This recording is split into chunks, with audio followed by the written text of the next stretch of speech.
ബാലു വർഗീസിന്റെ എൻഗേജ്മെന്റിന്റെ അപ്പോൾ എൻഗേജ്മെന്റ് നമ്മുടെ പ്ലാൻ എന്ന് പറഞ്ഞാൽ ഇത് പ്രോപ്പർ ബ്ലാക്ക് G-Wagon ആണ്. അപ്പോൾ ഞങ്ങൾ എല്ലാവരും ടക്സിൽ വരണം. അപ്പോൾ നമുക്ക് അറിയാമോ ബോയ്സ് ഡ്രീം.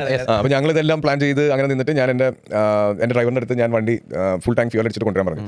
അപ്പോൾ ഞങ്ങൾ ഇവൻ്റെ ബാലുവിൻ്റെ എൻഗേജ്മെന്റ് ആണല്ലോ. അപ്പോൾ അതിൻ്റെതായ പ്രൊപ്പൊക്കെ ഉണ്ട്. നമ്മളെല്ലാവരും മറ്റേ ഫുൾ ഓൺ പരിപാടികളൊക്കെ പ്ലാൻ ചെയ്ത് നിൽക്കുമ്പോഴത്തേക്കും പെട്ടെന്ന് എൻ്റെ ഡ്രൈവറിൻ്റെ കോൾ വരുന്നു.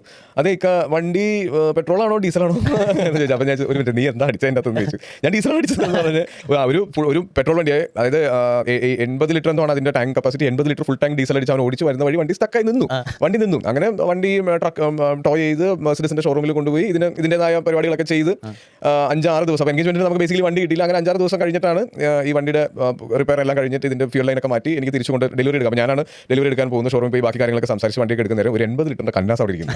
അപ്പോൾ ഞാനൊരു ഇത് എന്താ സാർ അതാ ഡീസലാണ്. അരെ ഇത് ഒരിക്കലും ഫുൾ ടാങ്ക് ഡീസൽ ഷോറൂമാർ ഇത് എടുക്കില്ല. എനിക്ക് 80 ലിറ്റർ ഡീസലിട്ട് ഒരു കന്നാസി തന്നിട്ട് ഒരു കാര്യമില്ല. ഞാൻ എന്നിട്ട് ബാലുവിൻ്റെ വീട്ടിലേക്ക് കല്യാണത്തിന് വെഡിങ് ഗിഫ്റ്റ് ആയിട്ട് കൊടുത്തു. ജനറേറ്ററൊക്കെ ഉണ്ടാവുമല്ലോ.